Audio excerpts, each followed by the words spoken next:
O poder transformador do Evangelho. Colossenses, no capítulo 1, a partir do verso 15.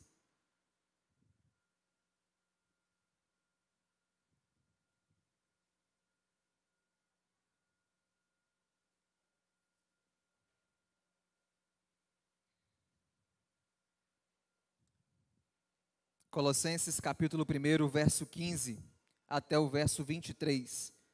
A palavra do Senhor nos diz assim: Ele é a imagem do Deus invisível, o primogênito de toda a criação, pois nele foram criadas todas as coisas nos céus e na terra, as visíveis e as invisíveis, sejam tronos ou soberanias, poderes ou autoridades. Todas as coisas foram criadas por Ele e para Ele. Ele é antes de todas as coisas, e nele tudo subsiste. Ele é a cabeça do corpo, que é a igreja, é o princípio e o primogênito dentre os mortos, para que em tudo tenha a supremacia.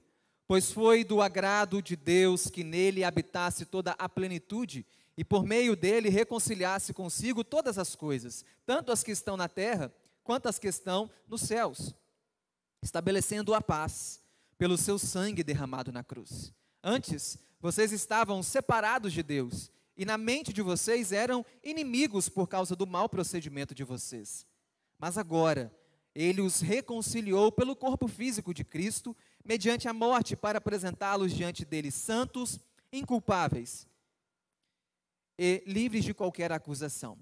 Desde que continuem alicerçados e firmes na fé, sem se afastarem da esperança do Evangelho que vocês ouviram e que tem sido proclamado a todos os que estão debaixo do céu. Esse é o Evangelho, do qual eu, Paulo, me tornei ministro. O poder transformador do Evangelho. Feche os teus olhos, irmãos. Pai, diante da Tua palavra nós estamos mais uma vez rogando, Pai, para que o Senhor fale ao nosso coração. Clamamos ao Senhor que esta palavra, Deus, salte, ó Deus, ao nosso coração e que venha produzir vida, que venha produzir, ó Deus, arrependimento, que ela venha, ó Deus, nos tocar, nos incomodar. Que esta palavra seja luz na nossa vida nesta noite, que o Senhor revele-se a nós através do poder transformador do Evangelho do Senhor, que de fato é poder do Senhor, ó Pai. Rogamos, ó Deus, que a Tua igreja nesta hora, ó Deus, estejam com o seu coração, ó Deus, como uma semente num local bem plantado, num terreno fértil, ó Pai. E eu creio, ó Pai, que esta palavra há de germinar e há de frutificar para a glória do Senhor. Que só o Senhor, ó Deus, apareça nessa hora, que só o Senhor fale nesta hora. Em nome de Jesus, amém e amém. Irmãos, esse texto da palavra de Deus é um texto conhecido quanto a supremacia de Cristo. E nós temos estudado durante esse mês de abril sobre doutrinas. Preguei na última quinta-feira sobre o poder da palavra de Deus. O pastor nesta manhã hoje falou a carta de Gálatas. E nós continuaremos neste entendimento, nesta série de mensagens, aprofundando o conhecimento quanto à doutrina, quanto ao ensino, quanto à palavra de Deus. Aqui nessa carta nós temos de fato uma mensagem poderosa. Uma mensagem que, por que não dizer, urgente e necessária para a igreja contemporânea dos nossos dias. Paulo, ao escrever esta carta à igreja em Colossos, ele traz para nós aqui vários princípios que vai de encontro, irmãos, ao que nós estamos vivendo nos dias de hoje. O Evangelho do Senhor tem sido relativizado. O Evangelho do Senhor tem sido pervertido, tem sido deturpado em muitas igrejas. E às vezes a gente, sem perceber, acaba às vezes nos deixando levar por esses falsos ensinamentos que não procedem de Deus. O nosso pastor hoje pela manhã falou que não há outro Evangelho a não ser o Evangelho do Senhor. E esse é o Evangelho que pode mudar, que pode transformar, que pode nos alcançar. E o grande problema é que hoje há muitas igrejas que estão trocando esse Evangelho. Estão buscando para si coisas que não vêm do Senhor. Estão buscando para si filosofias, entendimentos, aprendizados, ensinamentos que não procedem da palavra, que não procedem da verdade. E a grande questão é como nós, como igreja, estamos nos portando diante disso, diante desse contexto. Aqui nós estamos diante da igreja de Colossos. Colossos era uma cidade muito pequena, que ficava na Ásia Menor, uma igreja também muito pequena, mas que nesta carta, Paulo, ele vem trazer para nós ensinamentos, irmãos, muito profundos e muito pertinentes. A igreja de Colossos estava ali a cerca de 160 quilômetros de Éfeso, e talvez por esse motivo, em uma das viagens de Paulo, que ele ficou por 3 anos em Éfeso, talvez seja este o motivo que esta igreja foi alcançada pelo Evangelho do Senhor, também anunciado por Paulo naquela época. Até porque Paulo, ele não foi à igreja de Colossos. Colossenses é a única carta onde Paulo ele não foi pessoalmente, ele chegou lá por meio de uma carta. A pessoa que ajudava Paulo ali em Colossos era Epáfro, e esse homem era um servo do Senhor, era um companheiro de Paulo, fundador daquela igreja, Epáfras, e ele também um dia foi visitar Paulo numa prisão. Paulo estava em Roma na sua prisão, e ele chegou lá dizendo: Paulo, na nossa igreja tem acontecido alguma coisa diferente. Na nossa igreja estão chegando algumas heresias. Na nossa igreja está chegando alguns ensinamentos que não procedem da verdade. Eu estou preocupado com isso. E Epáfras chega ali dizendo para Paulo: nós precisamos fazer alguma coisa.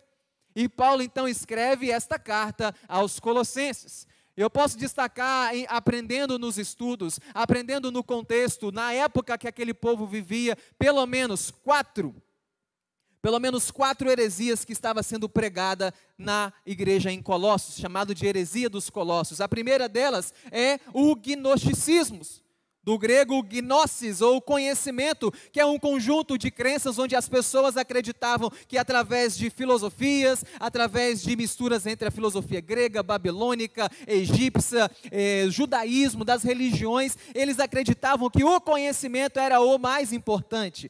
Engraçado que aqueles que serviam ao gnosticismo buscavam caminhar junto com o Evangelho, caminhar junto com Cristo. Eles não queriam romper com Cristo, mas queriam agregar coisas a mais. Acreditavam que era impossível Jesus ter vindo e ele ser o Redentor, porque eles acreditavam que a materialidade, o material estava corrompido.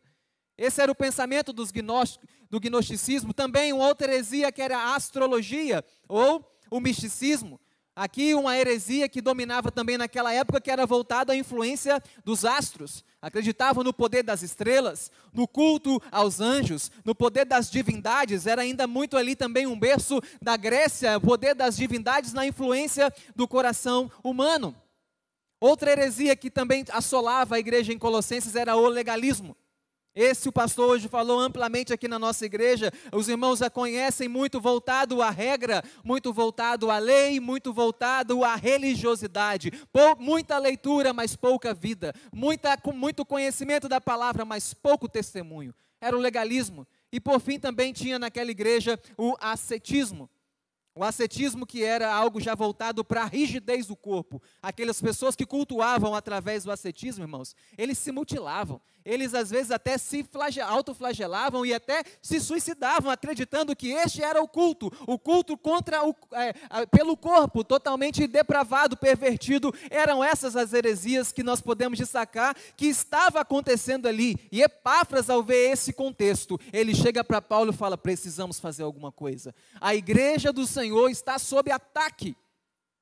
E, meus irmãos, Paulo, ao ver este cenário, ele faz uma série de alertas. Ele também encoraja aquela igreja, ele manda muitos elogios para aquela igreja, porque ela permaneceu fiel mesmo no meio deste contexto. Uma igreja que estava sendo bombardeada por princípios, ensinamentos que não procediam da palavra de Deus. Esse era, então, aí as heresias de Colossos. E essa carta, meus irmãos, ela também é muito pertinente para nós, porque a igreja do Senhor hoje também está sendo grandemente bombardeada. Existe um falso evangelho entrando dentro da igreja. Eu quis colocar aqui um confronto entre o verdadeiro evangelho e o falso evangelho. Porque é muito preocupante esse outro evangelho que está ocupando as igrejas esses dias.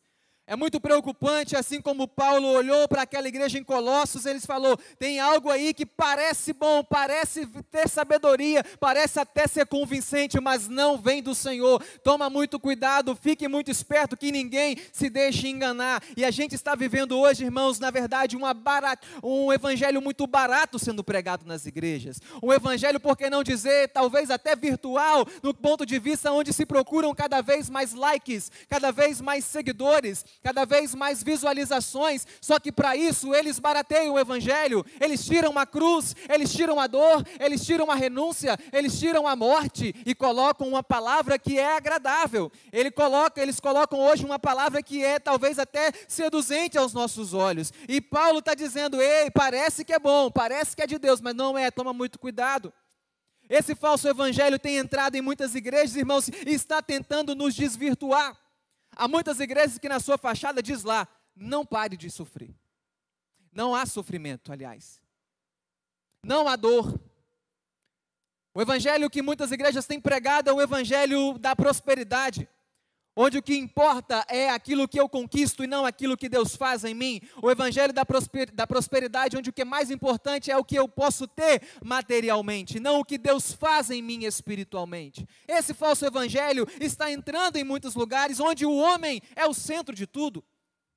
Todo o culto é voltado para o homem, toda a mensagem é voltada para o homem, é uma doutrina antropocêntrica, que nós vemos somente o homem sendo levantado, onde na verdade Deus é quem serve o homem, e não o homem que serve a Deus, onde a vontade que prevalece é a do homem, e não a vontade de Deus. É um falso evangelho que está entrando nas igrejas, que não procede de Deus, onde tudo parece só alegria, onde tudo parece só festa, onde tudo parece só luzes e palco.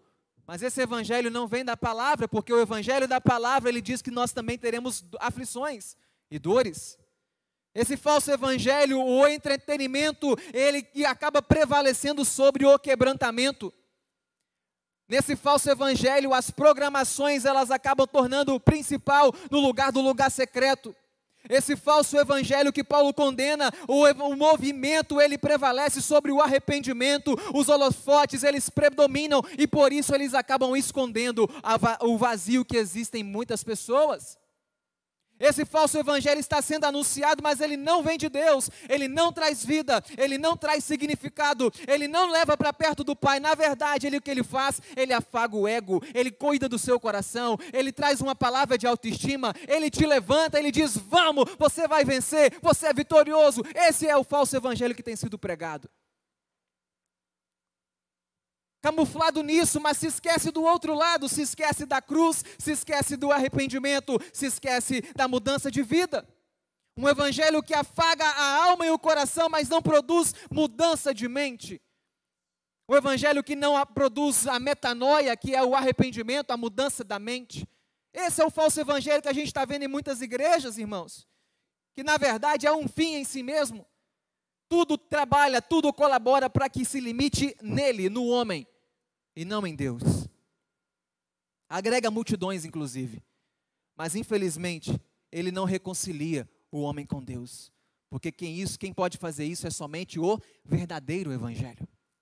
O verdadeiro evangelho, irmãos, ele busca a cruz. O verdadeiro evangelho, ele busca salvar o perdido. O verdadeiro evangelho, ele busca com que você caminhe a segunda milha. O verdadeiro evangelho é da porta estreita, do caminho estreito, da porta apertada, mas que ao final ele conduz à vida eterna.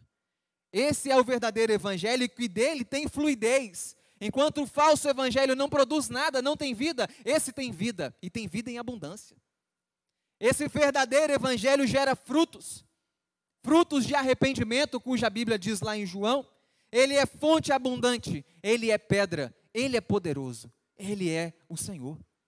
Esse é o verdadeiro evangelho. E a grande questão que eu fico me perguntando diante dessa introdução, irmãos, é: que tipo de evangelho nós temos seguido nesses dias? Que tipo de evangelho tem nos dirigido nesses dias? Por quais ensinamentos nós estamos escolhendo absorver? Por quais doutrinas nós estamos escolhendo nos aprofundar? Temos que tomar cuidado, porque é um grande perigo a gente aderir à igreja, mas não aderir ao Cristo da igreja. Há um grande perigo quando eu me agrego e eu me coloco como parte de um hall de membros, mas quando na verdade eu não fui nascido de novo. O grande problema é onde eu ocupo a minha agenda com os rituais, com os cultos religiosos, mas a minha vida espiritual está completamente longe de Deus. O nascer de novo, o se converter, o se arrepender é pilar, é fundamento para esse verdadeiro evangelho. E há um perigo muito grande de mensagens e ensinamentos que são seduzentes, que não te pedem isso, que não te espera de você isso, Eles só querem que você chegue e entregue o seu dinheiro, levante a sua mão, chore, levante as mãos e vá embora para sua casa. Mas esse evangelho é falso, ele não provém de Deus. E o convite do Senhor para nós nessa noite, irmãos, é para que a gente volte então ao verdadeiro evangelho. A mensagem de Paulo em Colossenses, ela é focada, centrada na essência desse grande evangelho. Eu quero convidar você a ficar ligado, para que você entenda o poder desse evangelho que pode transformar vidas nesta noite. Amém? Primeiro ponto, primeiro fundamento desse evangelho que transforma as vidas, ele está centrado em Cristo. No versículo 15 ao versículo 20, que nós lemos na palavra de Deus, quando Paulo fala sobre a supremacia de Cristo, você vai observar que as palavras Ele é, aparece por diversas vezes. Ele diz que Ele é a imagem do Deus invisível, Ele é o Criador de todas as coisas, Ele é antes de todas as coisas, Ele é a cabeça do corpo que é a igreja, porque por meio de Jesus tudo existe e tudo é feito por Ele e para Ele. E a grande verdade do verdadeiro evangelho, o grande princípio que ele pode trazer para todos nós é que ele está e deve sempre estar centrado na pessoa de Jesus.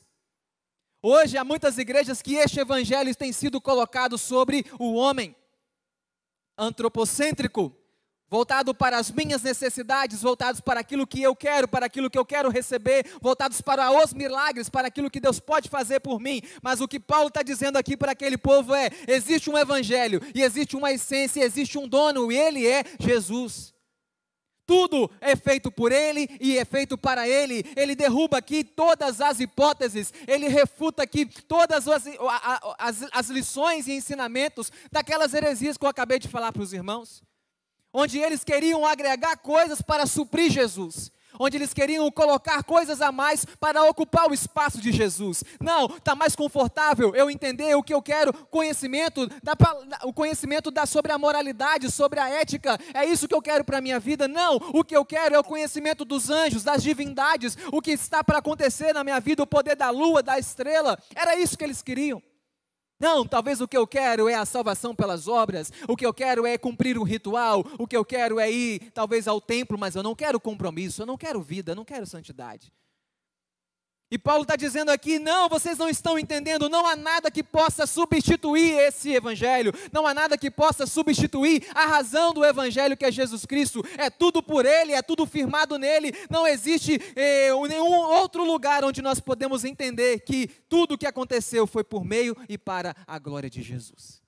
Porque dele, por Ele e para Ele são todas as coisas. Paulo estava dizendo para aquela igreja lá que Jesus Cristo, Ele não é ali um espírito iluminado que veio conduzir para encher a sua cabeça de filosofias. Não, Ele não estava dizendo ali, Jesus não veio a este mundo para ensinar sobre esoterismo, sobre misticismo, sobre paganismo. Não é o sincretismo, não é isso que Ele veio ensinar. Ele veio para trazer palavra da vida, da esperança e libertar o homem, resgatar o homem e perdoar pecados.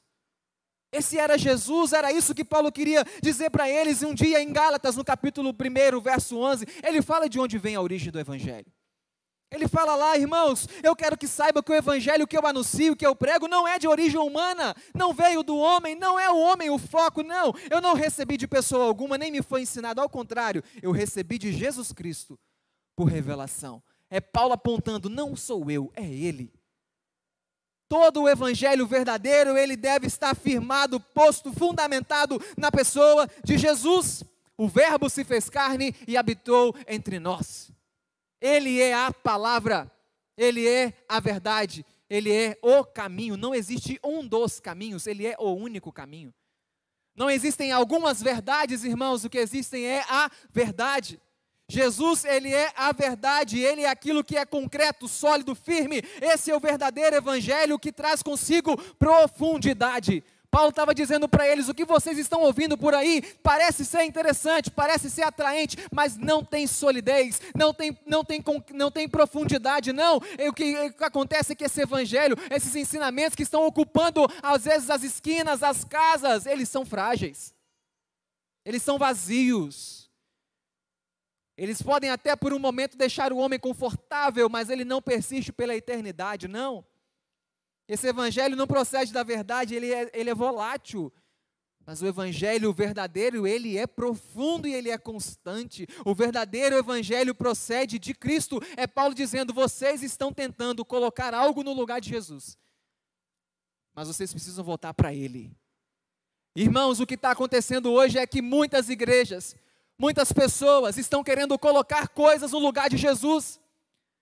O povo naquela região de Colossenses, que abrangia, lógico, Colossenses, mas também pegava a igreja de Laodiceia e Hierápolis, eles estavam querendo colocar o conhecimento no lugar de Jesus, eles estavam querendo colocar o poder da divindade dos anjos no lugar de Jesus, eles estavam querendo colocar o legalismo, as leis, a religiosidade no lugar de Jesus.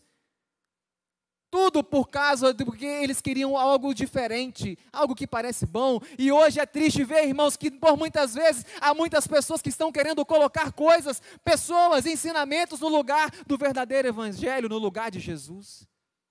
E todas as vezes que a gente dá as costas para esse verdadeiro evangelho, a gente está negligenciando a verdade. Nós estamos negligenciando o poder do evangelho. Há um pastor que prega aí nas redes sociais, no YouTube, muitas pessoas falam dele para mim, talvez eu respeito até quem escuta, mas eu não consigo parar para ouvir por muito tempo. Dave Leonardo. É um evangelho que ele prega gostoso de ouvir. Ele fala até com um tom assim, a palavra de Deus. Tem uma musiquinha de fundo, prega sentado. É interessante, é gostoso de ouvir.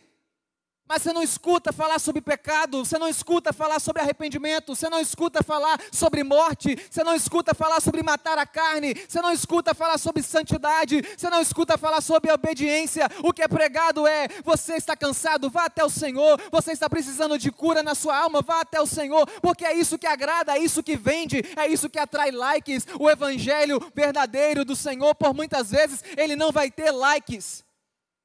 Ele não vai ter muitas visualizações, mas ele vai ter poder. Ele vai ter mudança. E o que está acontecendo em muitas igrejas hoje é que estão preocupados com os seguidores nas redes sociais, enquanto Jesus a todo instante está clamando, pedindo para que se busquem seguidores do verdadeiro evangelho. Que não deturpam, que não trocam, que não façam uma barganha. Senhor, eu só te sirvo se o Senhor me abençoar. Não, não é esse o evangelho. Paulo estava falando, ele é. É Jesus que é a essência, é Jesus que é a verdade, é Jesus que é o evangelho. É tudo por ele, é tudo para ele. Eu me volto para ele. É Ele que colocou em ordem toda a humanidade. Paulo estava convocando a igreja: ei, Colossenses, se vocês se voltarem para Ele, vocês experimentarão dEle. Se vocês ouvirem a voz dEle, vocês permanecerão firmes. Então, Ele é. Cuidado, irmão, para que você não esteja negligenciando Ele, Jesus. Cuidado para que você não esteja sendo levado por esse falso evangelho, onde muitas pessoas hoje estão procurando resposta, estão procurando significado, mas não vão encontrar. Porque estão procurando na filosofia, estão procurando nas ciências humanas, estão procurando nas redes sociais, estão procurando nos livros de autoajuda, enquanto Paulo está dizendo para todos nós aqui, a razão de todas as coisas, o propósito para a sua vida e o verdadeiro significado para você, você só vai encontrar em Cristo. Ele é, e Ele estabeleceu a paz pelo seu sangue. Jesus é suficiente. O evangelho fundamentado em Cristo, ele não há necessidade, meus irmãos, para novas formas de pensar. O evangelho fundamentado em Jesus Cristo não precisa ter coisas que parecem o evangelho. Não precisa, porque ele é suficiente. E Paulo estava dizendo, tomem cuidado, que ninguém os engane com esses argumentos que só parecem convincentes, mas não têm sabedoria. O gnosticismo procurava conhecimento cada vez mais dessa terra, mas Paulo fala para eles assim, olha, a fonte de toda sabedoria e conhecimento está em Jesus. O verdadeiro evangelho, ele é centrado em Jesus, irmãos. E é isso que nós temos que crer e confiar a cada dia. Em segundo lugar, o verdadeiro evangelho, ele transforma. Olha o versículo 21 que nós lemos na palavra do Senhor. Antes, vocês estavam separados de Deus, e na mente de vocês eram inimigos por causa do mau procedimento de vocês. Mas agora Ele os reconciliou pelo corpo físico de Cristo, mediante a morte, para apresentá-los diante dele, santos, inculpáveis e livres de qualquer acusação. Sabe o que está dizendo aqui Paulo? Esse evangelho que é centrado em Cristo, em Jesus, ele também transforma. Antes, estava usando esse advérbio de tempo para dizendo que outrora, em outro momento, em outra oportunidade, em um outro momento da sua vida, você de fato era separado de Deus, mas agora você foi alcançado por Ele. Então diz assim, agora tem um novo caminho, tem uma nova vida, tem uma nova forma de viver, um novo jeito de se apresentar ao Senhor. Esse é o poder do Evangelho que existe na nossa vida, um antes e existe na nossa vida um momento onde nós encontramos, para que depois nós vivemos o caminhar do Senhor para nós.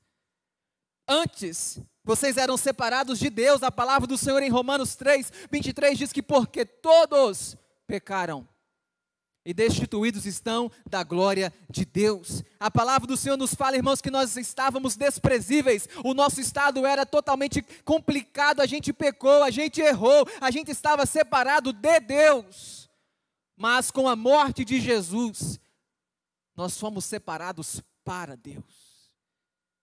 Paulo estava dizendo, antes houve um tempo que vocês estavam separados dele, houve um tempo que a sua vida estava no pecado, e ele continua dizendo, na mente de vocês, vocês eram inimigos. Por quê? Por causa do seu mau procedimento, por causa da sua má forma de viver segundo a vontade do Senhor. Teve um momento na sua vida que você fazia tudo errado, mas chega um momento que acontece o encontro com o Evangelho.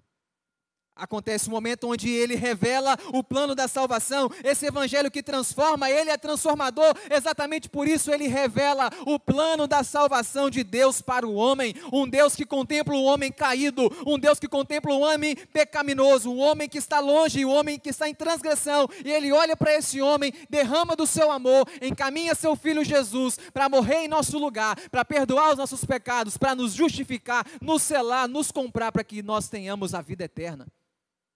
Esse é o poder do Evangelho, um Evangelho que muda vidas. E Paulo diz em Colossenses, no capítulo 1, logo um pouquinho antes, no verso 13 e 14, ele fala aqui, pois ele nos resgatou. Esse é o poder do Evangelho, de resgatar. Ele nos tirou do domínio das trevas e nos transportou para o reino da sua luz, a luz do seu Filho amado, em quem temos a redenção, a saber, o perdão dos pecados. O Evangelho de Jesus, o verdadeiro Evangelho, ele perdoa pecados. Ele muda vidas. E quem sabe poderia mais dizer aqui sobre mudança de vida do que Paulo. Um dia ele, ainda chamado Saulo, estava sobre um cavalo, cavalgando, tentando matar pessoas, tentando perseguir cristãos, até que um dia ele cai do cavalo. Uma grande luz brilha diante dos teus olhos, e naquele instante que ele cai do cavalo, que ele contempla aquela luz, a palavra diz que ele foi alcançado pelo poder do Evangelho, ele foi transformado, e naquele dia em diante, aquele homem que perseguia, ele agora passa a seguir esse Evangelho. Irmão, não tem nenhum ensinamento, não tem nenhuma filosofia, não tem nenhum conhecimento desse mundo que tem esse poder. É só o verdadeiro Evangelho. Por isso a Bíblia fala que antes vocês viviam dessa forma, mas agora, porque o Evangelho tem sempre esse poder, irmãos, na nossa vida, de um novo caminho, de uma nova história. Antes você talvez era totalmente desprezível, mas se você deixar ser mudado por esse Evangelho, alcançado por esse Evangelho, você vai ter a sua vida totalmente transformada. O Evangelho tem o poder do mas agora, de uma nova história, do novo cenário, e ele fala que nessa vez agora, você o quê? Ele os reconciliou pelo corpo físico de Cristo, mediante a morte. Ele reconciliou com ele, e a palavra do Senhor nos diz que foi do agrado do Senhor, que embora ainda éramos pecadores, que Jesus viesse e morresse em nosso lugar, irmãos. O Evangelho transforma, o Evangelho nos aproxima. Antes a morte nos separava, agora pela morte de Jesus, ela nos aproxima. Antes a morte nos condenava, mas na morte de Jesus naquela cruz, ela nos perdoa. Nos dá uma nova vida, uma nova perspectiva de vida. A morte de Jesus, ela vivifica na nossa vida, nos traz vida. Antes a gente era separado desse mundo, agora nós somos convidados por Deus, pelo poder desse Evangelho, a vivermos para Ele, a sermos santos para Ele, a sermos inculpáveis para Ele.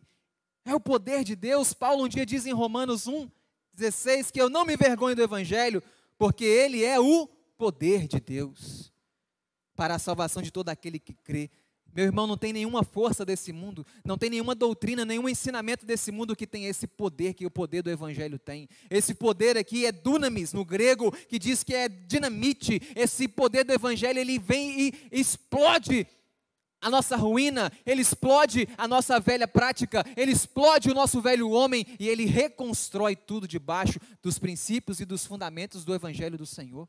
É o poder de Deus que muda a nossa vida. Nós não lidamos, irmãos, com uma mensagem fraca, não. A palavra de Deus que Paulo estava dizendo para eles ali é a nossa palavra e ela é poderosa.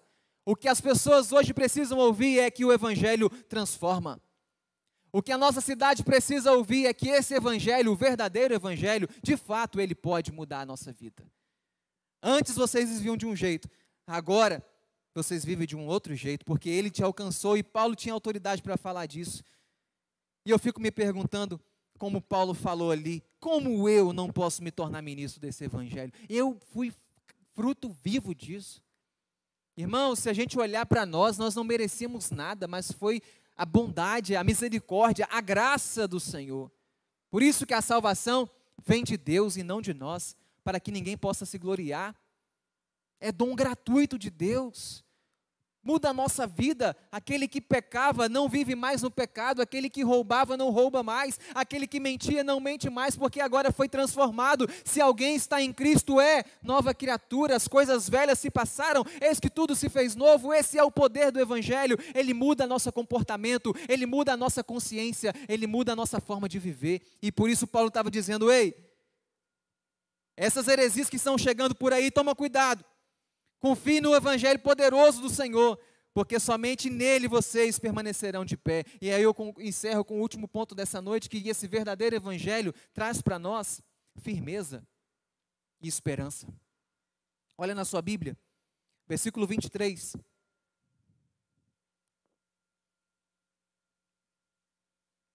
A palavra diz que desde que continuem alicerçados e firmes na fé. O Evangelho do Senhor, que Ele nos convida a viver todos os dias, Ele convida para que a gente permaneça. Quando a gente é tocado, transformado por Ele, existe um caminhar, existe um caminho que a gente tem que passar a cada dia, existe um continuar, talvez aqui dizendo permanecer, manter-se firme, podemos lembrar de ligados na videira, que está escrito lá em João 15, eu sou a videira verdadeira e o meu pai é o agricultor, permaneçam em mim e eu permanecerei em vocês. Nenhum ramo pode dar fruto por si mesmo se não permanecer na videira. Vocês também não podem dar fruto se não permanecer em mim. Eu sou a videira e vocês são os ramos. Render-se ao Evangelho, irmão, significa também caminhar. O que Paulo estava dizendo ali é que existe uma transformação na nossa vida, mas também que existe uma condição que você precisa permanecer alicerçado, edificado, firmado na fé. Era o que Paulo estava dizendo, nele nós temos que permanecer, porque esse Evangelho não acontece num passe de mágica e nossa vida por completa. É um dia a dia, é um tijolo por dia, é uma caminhada, é um eterno vir a ser, é um morrer diário para um viver eterno, como eu sempre falo. É uma caminhada, mas nessa caminhada Paulo está dizendo, permaneça. Desde que continuem firmes. O falso evangelho, ele promete hoje experiências. Mas o verdadeiro evangelho, ele promete, ele precede, ele nos chama para uma mudança constante. O falso evangelho que muitas pessoas estão seguindo por aí, diz assim, venha sentir um negócio. Venha arrepiar aqui no culto. Se você for no culto da minha igreja, você vai sentir um negócio incrível. Mas no outro dia, na segunda-feira, a vida está do mesmo jeito. Quantas e quantas vezes nós fomos em congressos, em retiros, em seminários, em workshops, treinamentos, onde a gente sentiu um movimento ali, uma grande experiência, mas não produziu constância, não produziu vida cotidiana, não produziu permanecer. Por isso Paulo estava dizendo, desde que vocês continuem, é no caminho. Eu não estou perfeito hoje, mas eu sei que no caminho Ele me muda. Eu não estou completamente pronto, mas eu sei que no caminho Ele vai moldando para até que eu tenha um caráter aprovado. É no caminho que a gente vai sendo transformado a cada dia, irmãos. A velha vida fica para trás, eu só olho para Ele, eu só tenho lugar para Ele, e Ele fala, ei, alicerçado e firmes nele. Esse poder desse evangelho produz para nós firmeza, irmãos, para que a gente não se desvie. Esse verdadeiro evangelho produz firmeza para nós, para que a gente não se perca. E há muitas pessoas hoje sendo conduzidas de um lugar para o outro porque não tem raiz. Há muitas pessoas que ficam pulando de um lugar para o outro porque não tem solidez. E o evangelho que Paulo estava pregando para aquela igreja é um evangelho de profundidade, dizendo alicerçados, firmes. Caso contrário, irmãos, a gente vai estar sujeito a essa inconstância. E a Bíblia diz que nós não somos dos que retrocedem e se perdem. Não, nós somos dos que avançam, dos que prosseguem e são salvos. É o convite do Senhor para nós permanecer alicerçados e firmes na fé. E em segundo lugar, esse evangelho também ele produz para nós esperança. Porque ele fala lá, sem se afastarem da esperança do evangelho que vocês ouviram e que tem sido proclamado a todos os que estão debaixo do céu. Colossenses 2, 6, 7 diz assim: portanto, assim vocês receberam a Cristo e continuem a viver nele, enraizados e edificados e firmados na fé, como foram ensinados, transbordando de gratidão. E agora Paulo está dizendo, esse evangelho também traz esperança. Lembrem-se da esperança que há no evangelho. Que esperança é essa, irmãos? A esperança em Jesus Cristo na eternidade. Paulo estava dizendo, o momento está conturbado, a igreja está sob ataque, vocês estão sofrendo uma enxurrada de heresias tentando dominar o coração de vocês. Lembrem-se na esperança que há no evangelho. Olhe para algo maior, o evangelho faz parte de algo maior. Em Romanos 8, 17, 18 diz que se nós somos filhos, então também somos herdeiros, aleluias, herdeiros de Deus e co-herdeiros com Cristo, se realmente participamos dos seus sofrimentos, para que da mesma maneira participemos da sua glória. O sofrimento e a glória futura, eu estou absolutamente convencido de que os nossos sofrimentos do presente não podem ser comparados com a glória que em nós será revelada. Nós temos que carregar isso todo dia na nossa mente, irmãos. Paulo está dizendo para eles assim, olha, não se afastem dessa esperança do evangelho. Vai acabar isso tudo, esse sofrimento. Coloque os seus olhos no alto. Coloque os seus olhos naquilo que faz parte de algo maior. O evangelho produz esperança porque ele aponta para a eternidade. Onde estão os seus olhos hoje, irmãos? Paulo fala, fiquem firmes e lembrem-se da esperança no evangelho. Lembrem-se, ele está dizendo, Cristo em nós, Cristo em vocês é a esperança da glória. Hoje está sofrível, hoje está difícil, o caminho está apertado, mas lembre, meu irmão, no final, ele vai estar te esperando para o galardão celestial, para a glorificação. Esta é a mensagem de Jesus Cristo, a boa notícia, que um dia ele enxugará dos nossos olhos toda lágrima. Por isso Paulo fala, não se afastem da esperança do evangelho. Confie, vai passar. Com os olhos é no Senhor. Porque se a gente olhar para essa terra, a gente se limita. O evangelho, ele não se limita aqui, irmãos. Eu preciso me lembrar todos os dias que o evangelho, ele transcende o natural. O evangelho, ele transcende os séculos. E o evangelho, ele transcende a nossa vida aqui nessa terra, porque ele vai muito além. Não acabou na morte. Não acabou na ressurreição, ainda tem a glorificação. Nós somos salvos, justificados, regenerados, estamos sendo santificados para um dia termos de nós, irmãos, apresentando a Deus os nossos corpos santos e incorruptíveis, vivendo a glorificação no Senhor. Esse dia vai chegar e se a igreja não olhar para esse lugar, ela se perde, ela se acovarda. E Paulo está dizendo, olha, não se afastem da esperança no evangelho. Cristo em vocês, ele é a esperança da glória, confie nele. Esse é o verdadeiro evangelho, irmãos, esse é o poder de Deus.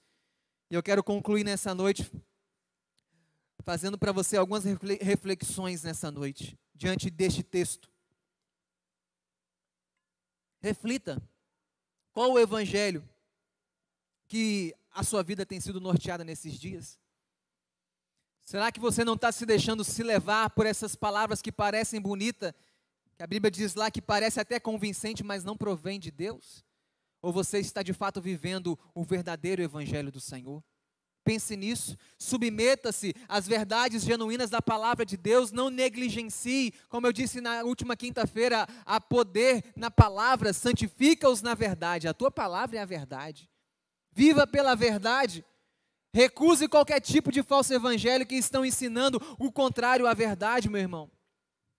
Volte-se para a palavra de Deus, porque se a gente se voltar lá, a gente vai ver que Jesus é Ele quem é a razão da gente estar aqui, é Ele que é a razão da igreja existir, porque Ele é o cabeça desse corpo, que é a igreja, é Ele que habita toda a paz, é nele que habita toda a esperança da nossa vida, Ele que reconciliou o homem consigo mesmo, essa é a razão do evangelho, por isso, recuse qualquer coisa que não venha disso, e mais do que isso, irmãos, permita ser moldado por esse poder do evangelho.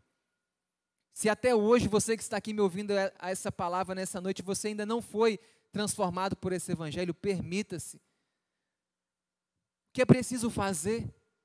Um dia uma pessoa estava no caminho, encontrou ali um profeta de Deus e falou: o que é que eu preciso para eu viver esse evangelho? Ele falou simplesmente: creia em Jesus, arrependa-se dos seus pecados e será salvo você e sua casa. O evangelho se resume em arrependimento e fé. Arrependei-vos, porque é chegado o reino de Deus, pregava João Batista no deserto. O evangelho só tem isso, irmão, para nos oferecer. Mas esse só é tudo que nós precisamos. Na verdade, é o que nos importa, é o que é suficiente. A igreja em Colossenses estava procurando coisas para preencher, mas o verdadeiro evangelho, ele é completo. Como disse alguém um dia, exatamente do tamanho do buraco do vazio que existe no coração humano. Esse é o evangelho do Senhor. Permita ser moldado por Ele e, resumindo, Ele está centrado em Cristo, Ele transforma, Ele liberta, Ele traz firmeza, Ele traz esperança. Amém, irmãos? Esse é o poder transformador do evangelho e, como Paulo disse, não tem como eu não ser ministro dele. Não há outro. Só Ele pode mudar a nossa vida. Só Ele pode mudar a sua vida. Só Ele pode mudar esta igreja. Que a cada dia possamos nos voltar para esse evangelho e dizer, como disse Paulo, dizendo, enraizados, edificados, firmados e sendo ensinados por Ele a cada dia. Amém? Pode ficar em pé no seu lugar, vamos orar.